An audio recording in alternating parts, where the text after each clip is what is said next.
오늘 말씀은 지난주 말씀과 연결이 됩니다. 1절부터 5절에서 바울이 디모데를 데살로니가 교회에 보낸 이유를 설명했죠. 그게 두 가지였습니다. 하나는 데살로니가 교회를 굳게 하는 것이죠. 굳게 하는 방법은 바울이 그들 가운데 전한 복음의 말씀을 다시 기억나게 하는 겁니다. 말씀 위에 선 교회가 굳건하고 그 어떤 상황에서도 흔들리지 않습니다. 이민교회는 한국교회보다 더 말씀 위에 잘 세워져야 합니다. 한국교회보다 교회가 교제 중심으로 갈 수 있는 환경에 놓일 때가 더 많기 때문이죠. 그래서 말씀 위에, 말씀으로 우리의 삶을 돌아보고 말씀으로 우리의 삶을 해석하기를 더욱 애써야 하죠. 바울이 디모데를 데살로니가 교회에 보낸 첫 번째 이유였습니다. 또 다른 이유는 데살로니가 교회의 믿음을 위로하기 위함입니다. 데살로니가 교회가 하나님의 복음, 바울이 전한 복음으로 인해서 이미 고난을 당하고 있었거든요. 그들이 지금까지 당한 그 고난을 위로하기 위해 디모데가 파송됐습니다. 자, 오늘 말씀은 바울이 파송된 디모데가 교회의 상황들을 잘 해결하고 돌아와서 보고하는 내용을 그 내용으로 담고 있는데요. 바울의 디모데의 보고를 들은 바울이 기쁨을 감추지 못하고 있는데 그 상황을 오늘 본문에 설명하고 있습니다. 바울은 디모데로부터 데살로니가 교회의 상황에 관해서 보고를 받았습니다. 그 보고의 내용이 매우 긍정적이고 좋은 내용이었죠. 그래서 바울은 매우 기뻐했는데 7절에 이렇게 자신의 상황을 표현합니다. 우리가 모든 궁핍과 환난 가운데서 너희 믿음으로 말미암아 너희에게 위로를 받았다. 자, 여기 중요한 단어가 두 개 나와요. 하나는 궁핍이라는 단어고 하나는 환난이라는 단어인데 이 궁핍이라는 단어를 찾아보니까 허리띠를 꽉 졸라매야 할 정도로 고통스러운 경제적인 결핍을 의미할 때 이 단어를 씁니다. 그러니까 우리가 알고 있듯이 궁핍이라는 말은 경제적 고통입니다. 경제적 고통. 그리고 그 다음에 나오는 환난은 그것이 내적인 고통일 수도 있고 외적인 고통일 수도 있는. 그러니까 우리가 이제 보통은 환난을 외부적인 압력을 통해서 오는 고통을 말하죠. 그러니까 하나는 경제적인 고통이고 하나는 내적 고통 혹은 외적 고통을 통칭하는 말이에요. 그러니까 굉장히 고통스러운 상황 가운데 놓여 있었는데 디모데로부터 데살로니가 교회의 상황을 보고받은 바울이 위로를 받았다라고 표현을 하는 거 보니까 자신이 가지고 있었던 궁핍과 환난에서 해방됐다. 이렇게 표현을 하고 있습니다. 그런데 좀 이상합니다. 바울이 데살로니가 교회로부터 기쁜 소식을 들었는데 바울이 가지고 있었던 경제적인 궁핍과 결핍이 해소됐다는 거예요. 좀 이상하죠? 너희들로부터 좋은 소식을 들으니 내가 허리띠를 꽉 졸라매야 될 정도로 고통스러운 경제적인 결핍 가운데 있었는데 위로받았다. 그거 해결됐다. 이렇게 표현을 하고 있는 거죠. 좀 이상하다는 생각이 들었습니다. 어떻게 이런 일이 있을 수 있을까? 바울은 데살로니가 교회에 관한 좋은 소식을 듣고 가장 먼저 그 안에 일어난 변화는 그의 복잡한 마음이 정리된 것입니다. 3주밖에 사역하지 않고 교회를 떠나왔어요. 떠나올 이유가 자신을 박해하는 유대인들 때문인데 그 유대인들이 자신을 박해할 뿐만 아니라 데살로니가 교회를 박해하고 있죠. 데살로니가 교회는 유대인의 박해뿐만 아니라 우상을 함께 섬기던 같은 동족들로부터도 박해를 받고 있었습니다. 그래서 바울이 이 데살로니가 교회를 생각할 때마다 그의 마음이 몹시 복잡했습니다. 저희 아버지가 자주 사용하시는 말씀이신데요. 전화를 하거나 연락을 드리면 뭐 좀 힘든 일이 있으시면 마음이 복잡하다 이런 얘기를 많이 하시거든요. 바울도 굉장히 마음이 복잡했을 겁니다. 그런데 데살로니가 교회로부터 온 좋은 소식을 들은 후에 바울의 마음이 정리되고 회복이 되니까 경제적 결핍이 해소됐다는 겁니다. 여러분, 경제적 결핍이나 박해가 그 소식을 듣기 전에도 있었고 들은 후에도 있었어요. 바울은 여전히 경제적으로 결핍의 상태에 있습니다. 데살로니가 교회로부터 좋은 소식을 듣기 전에도 듣고 난 후에도. 그런데 좋은 소식을 듣고 난 후에 경제적 결핍이나 박해로부터 해방되는 느낌을 바울이 받았다는 거죠. 이유가 무엇이겠습니까? 마음이 평안해지니, 마음에 위로가 생기니, 마음이 정리되니 그 마음으로 말미암아 상황을 이겨낼 수 있는 힘이 생긴 겁니다. 요즘 저는 마음이 좀 저희 아버지처럼 복잡합니다. 굉장히 복잡한 마음을 가지고 요즘 살고 있는데, 이 마음이 복잡하니까 스트레스를 더 잘 받아요. 그리고 화를 더 잘 내게 됩니다. 이 마음의 문제가 심각하죠. 이 마음이 잘 정리되고 해결되고 이 복잡한 마음이 없어지면 마음이 평안하기 때문에 무엇인가를 바라보는 관점이 평안하죠. 그래서 웬만한 건 그냥 화내지 않고 웬만한 건 다 넘어가는데, 마음이 복잡하면 그렇게 되죠. 사실 우리가 이 땅을 살면서 외적이고 경제적인 것보다 내적이고 관계적인 것이 훨씬 더 중요하다는 사실을 우리 많이 느낍니다. 우리의 삶의 상당수의 문제는요, 사실 마음의 문제 때문에 일어나죠. 여러분, 이민 생활에서 마음의 평안이 무엇보다도 중요합니다. 사실 제가 영주권을 받기 전까지 저는 한국에 돌아갈 생각을 하고 있었죠. 그래서 캐나다에 살고 있었지만 저는 영주권을 받기 전까지 공식적으로도 이민자가 아니었고 비공식적으로도 저는 이민자라고 생각하지 않았습니다. 제가 새순교회 담임 목사로 왔을 때도 저는 6년만 사역을 할 수 있다고 생각하기 때문에 6년 후에는 새순교회를 떠나서 한국에 돌아가야 된다. 그래서 저는 캐나다에 살면서 잠깐 머무는 사람이라고 생각을 했습니다. 그런데 여차저차해서 제가 이민자가 됐습니다. 합법적으로 이민자가 됐어요.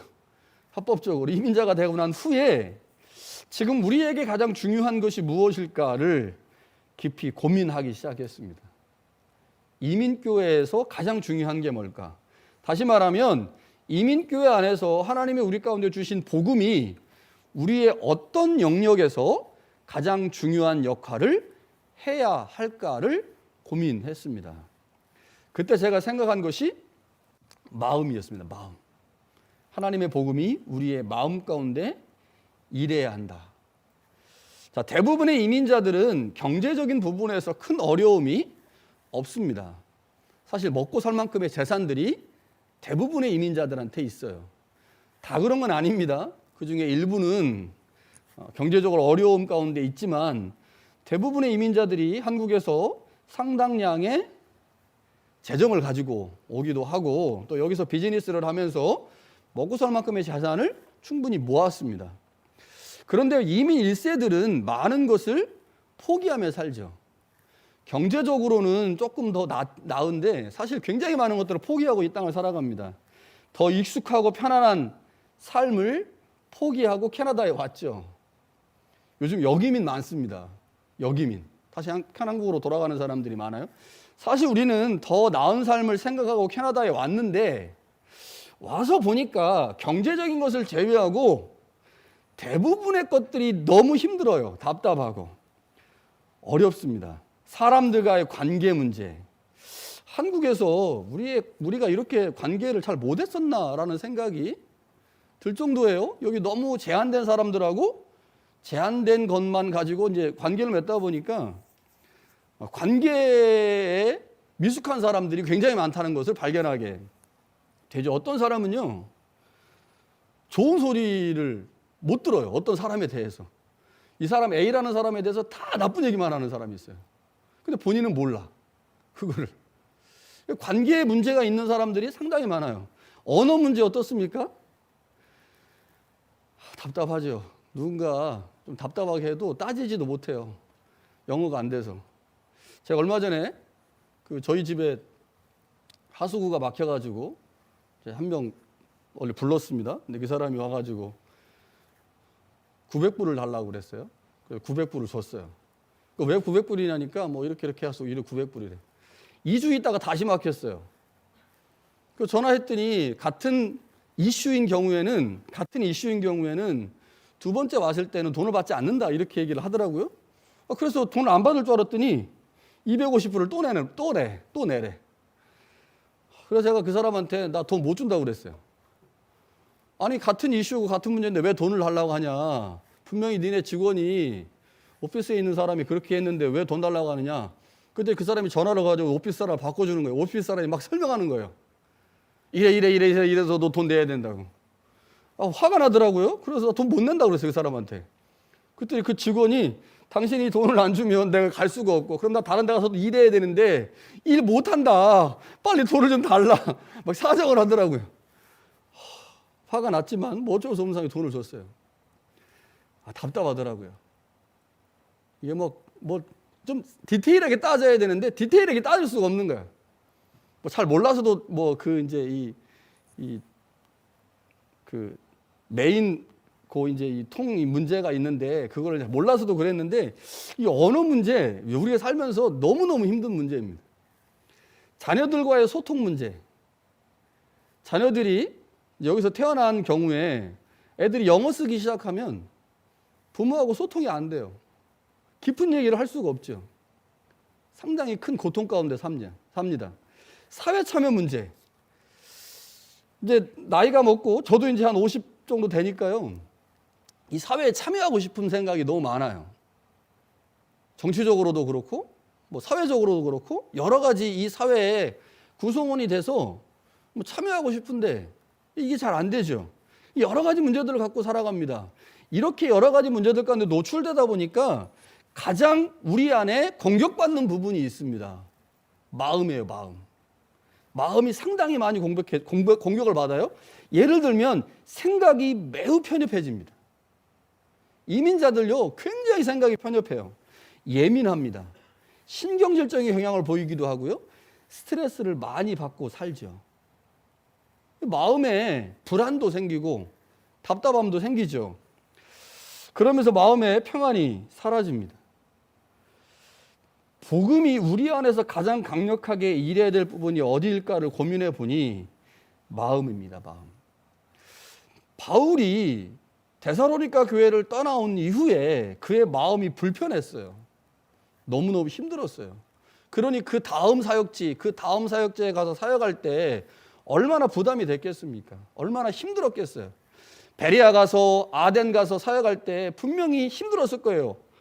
그래서 사역의 효과도 별로 안 나타나는지도 모릅니다. 사도행전에 보면요, 아덴에서 사역할 때 바울의 사역에 열매가 없습니다. 아덴에서. 그리고 포기하고 고린도로 가죠. 그런데 그 고린도에서 바울이 데살로니가 전서를 쓰게 될 때 디모데로부터 보고를 받았고 그 보고받은 후에 바울이 데살로니가 전서를 썼는데 고린도에서 1년 6개월을 머물거든요. 아마 바울이 자신 안에 있는 굉장히 큰 이 부담과 짐이 덜어진 후에 그의 마음에 평안이 찾아왔고 그래서 어쩌면 그곳에서 더 왕성하게 하나님의 사역들을 감당했는지도 모릅니다. 마음이 하나님의 말씀으로 위로를 받고 지배를 받을 때 그리고 그 말씀으로 평안을 경험할 때 외부로부터 오는 많은 어려움들을 견뎌낼 수 있는데 오늘 우리한테 이민자인 우리한테 가장 필요한 것이 이것이 아닌가 싶습니다. 데살로니가 교회로부터 좋은 소식을 들은 바울이 그의 마음에 위로가 생기고 평안이 생기면서 외부로부터 오는 모든 것들을 잘 감당하고 이겨낼 수 있었던 것처럼 하나님의 말씀이 우리 마음 안에 일하게 될 때 외부로부터 오는 여러 가지 관계 문제, 언어 문제, 소통 문제, 사회 참여 문제들 등이 해결될 수 있지 않을까라는 생각이 들죠. 디모데의 보고로 인해 위로를 받은 바울이 8절에서 이렇게 말합니다. 그러므로 너희가 주 안에서 굳게 선즉 우리가 이제는 살리라. 비슷한 얘기를 하죠. 위로를 받았다라고 얘기했는데 여기서는 이제는 우리가 살리라. 살겠다. 너희가 주 안에서 굳게 선 것을 보니 이제 살 것 같다 라고 얘기를 해요. 바울은 데살로니가 교회가 주 안에서 굳게 선 것을 확신하고 그로 인해서 큰 위로를 받았을 뿐만 아니라 바울에게 했던 큰 짐에서 노임을 받았습니다. 자, 그런데 6절에 보니까 이렇게 말해요. 지금 디모데가 너희에게로부터 와서 너희 믿음과 사랑의 기쁜 소식을 우리에게 전했다. 7절에는요. 너희 믿음으로 말미암아 너희에게서 위로를 받았다. 이렇게 얘기해요. 그러니까 지금 바울이 디모데로부터 데살로니가 교회에 관해서 들은 가장 중요한 보고의 내용은 그들의 믿음에 관한 것이죠. 그 믿음을 듣고 바울이 말하기를 야 이제 너희가 주 안에서 굳건하게 섰구나. 그 소식을 들으니 내가 위로를 받고 그 소식을 들으니 이제 살 것 같다라고 얘기합니다. 이미 바울은 편지의 서론에서 이렇게 말했어요. 너희의 믿음의 역사와. 믿음은 하나님과의 관계를 표현하는 대표적인 신앙의 행위죠. 그런데 이것이 성도들과의 관계로 나타날 땐 사랑이라고 하는 것으로 표현이 됩니다. 자, 바울이 여기서 믿음에 관해서 이야기를 하는데 이 바울 서신을 쭉 살펴보면 바울이 자신의 서신 어디에서도 믿음에 관한 구체적 정의를 말한 적이 없어요. 그래서 바울이 말하는 믿음이 무엇을 의미하는지를 본문에서 잘 찾아내지 않으면 그것이 무엇을 의미하는지 좀 어려움이 있습니다. 자, 데살로니가 전서에서 바울이 말하는 믿음을 몇 가지로 설명할 수 있는데 믿음이 포함하고 있는 의미 중에 첫 번째는요. 바울이 말하는 믿음은 복음에 대한 바른 이해를 의미합니다. 그러니까 바울이 데살로니가 교인들에게 야 너희들아 믿음이 있어. 그 믿음 때문에 내가 위로받고 그 믿음 때문에 살 것 같아. 너희가 가지고 있는 그 믿음이 너희가 주 안에 서 있는 증거야 라고 말할 때 그 믿음은 복음에 대한 바른 이해를 의미합니다. 믿음은 기본적으로 어떤 대상에 대한 신뢰를 의미하죠. 대상에 대한 신뢰가 믿음인데 어떤 대상에 대한 신뢰를 가지려면 반드시 그 대상에 대한 지식이 있어야 합니다. 대상에 대한 지식이 없이는 대상에 대한 신뢰도 안 생기죠. 그러니까 바울이 데살로니가 교회 교인들을 믿음의 사람이라고 말한 것은 바울이 그들에게 전한 복음을 통해 하나님에 대한 지식을 갖고 있다라고 하는 것을 의미하는 거죠. 하나님에 대한 지식이 생기니 당연히 하나님에 대한 신뢰가 생긴 겁니다. 이것이 데살로니가 교인들이 가지고 있는 믿음이에요. 그러니까 이들이 갖고 있는 이 믿음은 하나님에 대한 복음, 하나님의 복음을 그들이 잘 이해하고 그 복음을 통해서 하나님이 어떤 분인지를 알았다.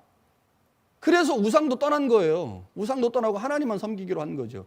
이것이 바울이 데살로니가 교회 교인들을 평가하고 있는 믿음의 내용입니다. 두 번째는요, 믿음은 구체적 행동을 의미합니다. 자, 바울이 1장에서 믿음을 표현할 때 믿음의 역사라고 표현을 했어요. 자, 그런데 이 믿음의 역사는 한편으로는 우상을 버리고 하나님을 섬기는 구체적 행동으로 나타났습니다. 이것 때문에 동족들로부터 박해를 받았죠.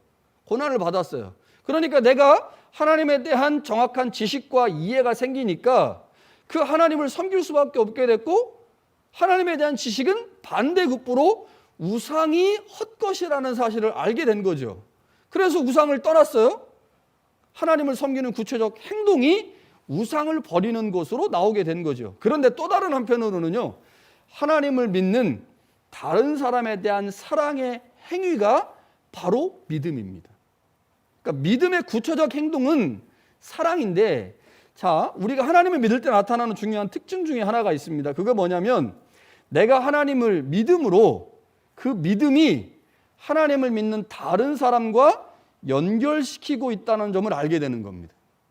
내가 하나님을 믿었어요. 그랬더니 하나님을 믿는데 내가 하나님을 믿는데 나만 믿는 게 아니고 내 옆에 나와 똑같은 믿음을 가지고 있는 다른 사람이 있다는 사실을 보게 되죠. 나도 믿고 저 사람도 믿고 그래서 그 믿음이라고 하는 행위를 통해서 내가 하나님과 연결되면서 동시에 내 옆에 있는 그 다른 사람과 연결되어 있다는 사실을 알게 됩니다. 이게 믿음이에요. 내가 하나님을 믿으니 그 믿음으로 하나님을 믿고 있는 또 다른 사람과 연결되어 있다. 그것을 알게 하는 게 믿음이라는 거죠. 자, 우리가 부모님을 생각할 때 이런 생각 많이 하죠. 형제. 저는 이제 동생이 2명 있어요. 형제. 근데 그 형제가 소중한 거는 부모님과 나도 연결되어 있고 제 동생이 성장이도 연결되어 있어요. 그 성장이를 볼 때 부모님이 보이고 부모님을 생각하면 성장이가 생각나는 거죠. 그러니까 부모님과 저와 성장이가 연결되어 있습니다. 부모님을 중심으로 연결된 사람이 형제잖아요. 마찬가지예요. 우리가 하나님을 믿을 때 그 믿음은 동일한 믿음을 가진 다른 사람과 우리를 연결시키는 겁니다. 그 믿음이. 그래서 믿음은 반드시 형제 사랑과 연결할 수밖에 없습니다. 그러니까 하나님에 대한 믿음은 반드시 그 믿음을 동일하게 가지고 있는 다른 사람에 대한 사랑으로 나타날 수밖에 없어요. 그래서 하나님 사랑과 이웃 사랑이 연결되어 있는 겁니다. 하나라는 거예요. 하나님을 믿고 하나님을 사랑하면 그 하나님을 사랑하는 다른 사람과 내가 연결되어 있다. 하나님을 중심으로 연결되는 사실을 알게 되고 그 사실을 알게 될 때 그에 대한 사랑을 보일 수밖에 없는 거죠. 그러니까 바울이 이 데살로니가 교회를 보면서 야, 너희들이 하나님에 대한 지식과 이해를 가지고 있다. 그래서 너희들이 주 안에서 굳게 섰다라고 말하면서 그 하나님에 대한 믿음이 옆에 있는 성도들에 대한 사랑으로 나타나고 있으니 너희들이 가지고 있는 그 믿음이 진짜 행동하는 믿음이구나 라고 판단하게 된 거죠. 하나님이 나를 사랑하시듯 다른 사람을 사랑하기에 우리는 서로 사랑의 관계로 묶입니다. 하나님에 대한 믿음이 서로에 대한 사랑으로 연결된 거죠. 따라서 믿음의 구체적 행동은 하나님을 믿는 공동체 구성원에 대한 사랑을 의미합니다. 그래서 믿음과 사랑은 항상 붙어 다니는 거예요. 떨어질 수가 없는 거죠. 바울은 이렇게 믿음으로 세워진 교회를 위해 그들 안에 있는 믿음과 그 사랑이 충만히 일하도록, 그래서 그들이 믿음의 공동체로 사랑의 공동체로 세워지기를 위해서 기도할 수밖에 없다라고 말하죠. 그 내용이 우리가 이제 읽은 11절부터 13절까지 내용입니다. 기도합니다. 자, 바울의 중보 기도가 등장을 하는데 여기 보면 세 가지 기도 내용이 있어요. 세 가지 기도 내용. 첫 번째는 하루라도 빨리 데살로니가 교회 성도들을 보고 싶다. 하나님 볼 수 있도록 도와주세요. 이게 첫 번째 기도예요. 그런데 우리가 알고 있습니다. 바울이 데살로니가 교회를 방문했을까요? 못했을까요? 못했어요. 바울의 2차 전도여행 때 데살로니가 교회를 갔거든요. 3차 전도여행 때 데살로니가 교회를 다시 방문하지 못합니다. 저 이거 보면서 깜짝 놀랐어요. 아, 바울이 기도했지만 하나님이 바울의 기도를 듣지 않으셨구나. 아, 우리가 기도할 때 모든 기도가 응답되지 않을 수도 있구나. 바울 보면서 그런 생각을 했어요. 아, 응답되지 않을 수도 있구나. 모르는구나. 우리가 한 기도가 우리는 원해서 기도하고 원해서 응답해달라고 하지만 하나님이 안 된다고 생각하시면 안 해주는 거잖아요. 그러니까 바울의 기도를 보면서 아, 바울의 기도 중에 응답되지 않은 게 있네? 야, 그렇구나. 응답되지 않을 수도 있겠구나라는 생각을 하죠. 두 번째 기도 제목은요, 기도 내용은 데살로니가 교회 성도들 사이에 사랑과 모든 사람에 대한 사랑이 넘치기를 위해서 기도합니다. 그러니까 지금 믿음이라고 하는 것이 하나님에 대한 믿음이잖아요. 그런데 그 믿음을 통해서 데살로니가 교회 안에 형제 사랑이라고 하는 구체적 행위가 만들어졌어요. 그러니까 믿음은 사랑이라고 하는 구체적 행위를 만들어냈는데 이 구체적 행위인 이 사랑이 더욱 넘치기를 위해서 기도한 겁니다. 그런데 두 가지로 기도를 해요. 하나는 형제 사랑에 대해서 기도합니다. 서로 간에 사랑하도록. 그런데요, 이거를 넘어서서 뭐라고도 말하냐면 성도 간에 피차 사랑하는 것뿐만 아니라 모든 사람에 대해서 사랑이 넘치기 위해서 기도하고 있습니다. 모든 사람에 대해. 이게 조금 특이하죠. 여기서 모든 사람이라고 하는 것은 교회를 박해하고 있는 대상을 포함한 겁니다. 그러니까 바울이 왜 이렇게 기도할까? 자, 하나님에 대한 믿음으로 나를 하나님을 같이 믿고 있는 성도들에 대한 사랑과 관심. 그래서 하나님을 믿는 믿음이 형제 사랑으로 바뀌어서 형제들을 사랑하게 됐어요. 그런데 바울은 말하기를 공동체 안에 있는 구성원들이 형제를 사랑하는 것을 넘어서서 너희를 박해하고 있는 대상도 역시 사랑해라 이렇게 말합니다. 이게 가능할까요? 박해하고 있는 대상을 향해서 사랑을 베풀어라, 사랑해라. 불가능한 얘기인데 바울이 왜 도대체 무슨 의도로 이렇게 말하고 있을까? 이게 중요합니다. 자, 지금 데살로니가 교회는요, 박해를 지속적으로 받고 있는 상황입니다. 박해를 받다 보면 자연스럽게 박해하는 자를 미워하게 됩니다. 어쩔 수 없는 일이죠. 누군가가 계속 나를 괴롭혀. 제가 가람이를 굉장히 괴롭히거든요. 시시때때로 괴롭혀. 그러면 처음에야 아유 목사님 뭐 장난치나 보다 그러다가 이번 주도 괴롭혀, 다음 주도 괴롭혀, 한 달 괴롭혀, 두 달 괴롭혀, 1년 괴롭혀, 2년 괴롭혀. 그러면 자연스럽게 가람이 안에 목사님을 미워하는 마음이 생기죠. 저 인간 그게 빨리 그만두면 좋겠다. 저 인간이 그만 안 두면 내가 그만둔다. 이런 막 미움의 마음이 막 생겨요. 어쩔 수 없어요. 이거 누군가 자꾸 나를 미워하면 그 사람에 대한 미움의 마음이 생길 수밖에 없습니다. 자, 그런데 박해를 당하고 있는 교회 입장에서는 생각해 보세요. 박해 자체도 힘들어요. 외부에서 박해가 오니까. 그런데 그 박해로 인해서 마음에 미움이 생기면요, 박해를 하고 있는 사람에게만 스트레스를 풀거나 저 인간 진짜 나를 왜 이렇게 괴롭혀 이렇게 하지 않습니다. 여기서 자꾸 나를 박해하잖아요. 그러면 그 마음에 미움이 생기고 그 마음에 문제가 생기니까 같이 신앙생활하고 있는 공동체 누군가에게 스트레스를 풀게 돼 있습니다. 이게 어쩔 수 없어요. 사람이라는 게. 여기서 계속 박혀오면 여기다가 자꾸 해야 되는데 여기다 안 하고 못 하잖아요. 여기 이쪽 강하니까. 강한 누군가가 자꾸 나를 박해하면 내가 약하단 말이에요.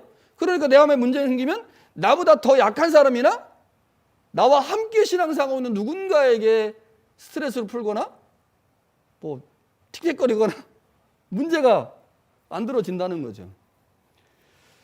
그래서 처음에는요, 적이 외부에 있었는데 마음에 생긴 미움 때문에 서로 예민해지고 스트레스를 받다 보니 공동체 안에 있는 또 누군가가 나의 적이 돼버리는 거예요.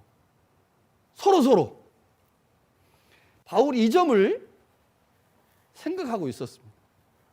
그래서 뭐라고 말하냐면 박해를 당하고 있는 너희들이 서로를 사랑하는 것뿐만 아니라 박해하는 사람, 모든 사람을 사랑하도록 해라. 이 말이 뭐겠습니까? 사랑 직접 나 당신을 사랑함 이 말이 아니에요. 모든 사람을 사랑하라고 하는 것이 공동체 바깥에 있는 누군가를 사랑해서 그에게 복음을 전하는 것도 의미하겠지만 만약에 박해를 하고 있는 그 대상을 사랑하라는 말은 박해를 받고 있는 그것이 나에게 당연한 것이다 라고 받아들이라는 겁니다. 누군가가 나 계속 박해. 근데 그 사람을 위해서 기도하라는 거예요. 그 사람을 사랑하도록 기도하라. 그 말은 그 사람 어떻게 이게 인간인 이상 나를 박해하고 있는 그 사람에 대해서 감정적으로 사랑하는 마음이 생겨가지고 그렇게 되겠습니까? 그렇지 않거든요. 그러니까 지금 바울이 지금 말하고 있는 것은 교회를 보호하기 위해서 내가 누군가로부터 스트레스를 받고 누군가로부터 박해를 받아서 마음에 문제가 생겼을 때 그 문제가 생긴 마음으로 공동체의 누군가에게 또 스트레스를 푸는, 그래서 공동체 자체가 무너지는 일을 막기 위해선 모든 사람이 다시 말하면 박해를 하고 있는 그가 나에게 박해하고 있는 그것이 당연한 것으로 받아들일 수 있도록 그것을 위해서 기도하라는 겁니다. 그렇지 않으면 박해 때문에 마음의 문제가 생기고 그것이 결국 공동체 안에서 누군가에게 영향을 미치면서 공동체가 무너질 수 있다는 거지. 그러니까 바울이 지금 기도하라고 하는 것, 기도하면서 말하는 이 사랑하라라고 하는 것은 결국 바울이 공동체를 보존할 수 있는 방법으로 사랑을 지금 이야기한 거고 하나님 앞에 그것을 지금 간곡하게 부탁하고 있는 거죠. 세 번째는요, 그리스도께서 강림하실 때 거룩함에 흠이 없게 해달라고 기도하라고 말합니다. 여기 특이한 게 있어요. 거룩함에 흠이 없다. 아니 거룩함은 거룩한 거지 무슨 거룩함에 흠이 있는 게 있나요? 흠이 있는 거룩이 있고 흠이 없는 거룩이 있습니까? 이게 이상하잖아요. 흠이 없는 거룩, 이게 무엇을 의미할까? 신학적으로 말하면요, 성화를 의미합니다. 그러니까 내가 예수 그리스도를 믿음으로 거룩해졌잖아요. 그 거룩을 유지하는 거예요. 이것은 뭐 우리가 뭐 떼묻는 거 이런 개념이 아니라 내가 하나님의 백성으로 하나님의 자녀로 받은 그 구원이 마지막 예수님이 오실 때까지 계속해서 이루어지는 거죠. 이걸 이 전체 문맥에서 본문에서 보면 하나님을 믿는 믿음 때문에 믿음으로 인해서 그 믿음이 우리 안에 사랑을 만들어냈잖아요. 그 사랑을 끝까지 유지하라는 거죠. 외부에서 누군가 박해해가지고 그 박해 때문에 마음에 어려움이 생기고 그래서 그 박해 때문에 우리의 마음이 무너지면서 공동체의 누군가에게 스트레스 부리지 말고 그 마음을 잘 지켜내므로 마지막까지 우리 안에 주어진 구원을 공동체 안에서 이루어내라 라고 지금 바울이 하나님께 기도하는 겁니다. 그러니까 바울의 기도의 핵심은 공동체가 무너지지 않는 겁니다. 박해로 인해서 공동체가 무너지지 않는 것. 그것은 첫 번째 하나님에 대한 믿음이 중요하죠. 그 믿음이 사랑으로 표현되는데 그 사랑이 공동체 안에서 잘 유지되고 보존돼서 그 사랑으로 말미암아 주님 오실 때까지 그 어떠한 외부적 압력에 의해서 교회가 굴복되거나 무너지지 않는 그러한 상태가 되기를 위해서 지금 바울이 기도하고 있습니다. 여러분 우리가 주 안에서 굳게 선 증거가 뭐겠습니까? 가장 중요한 증거는 믿음입니다. 내가 주 안에 서 있다. 믿음이에요. 믿음은 하나님에 대한 전적 신뢰입니다. 그런데 하나님에 대한 전적 신뢰인 믿음은 외적으로는요 우상을 떠나게 하는 거죠. 하나님에 대한 믿음이 있으니 하나님에 대한 지식이 있으니 우상을 떠나고 하나님을 섬깁니다. 그런데 그렇게 하나님을 섬기는 믿음을 가지고 있는 우리가 교회 안에서 하나님과 서로 연결되어 있는 다른 성도들에 대한 사랑으로 나타나야 된다는 거죠. 이게 우리가 그리스도 안에 굳게 서 있는 증거입니다. 하나님에 대한 믿음, 그 믿음으로 우상을 떠나고 그 믿음이 공동체 안에 있는 다른 사람에 대한 관심인 사랑으로 나타날 때 우리는 주 안에 굳게 서 있는 것이 되죠. 주님이 이 땅에 다시 오실 것입니다. 다시 오실 때 믿음 있는 자를 보겠느냐라고 말씀하셨어요. 그 믿음은 하나님에 대한 믿음일 뿐만 아니라 성도들에 대한 사랑을 의미합니다. 거룩함에 흠이 없다. 하나님에 대한 믿음을 가지고 그 믿음으로 공동체 안에 있는 누군가를 향한 사랑과 관심을 보이는 것, 그것이 바로 거룩함에 흠이 없는 신앙입니다. 그 신앙을 지켜내고 또 그 신앙 가지고 주님을 맞이할 수 있는 우리 모두가 될 수 있기를 간절히 축원합니다.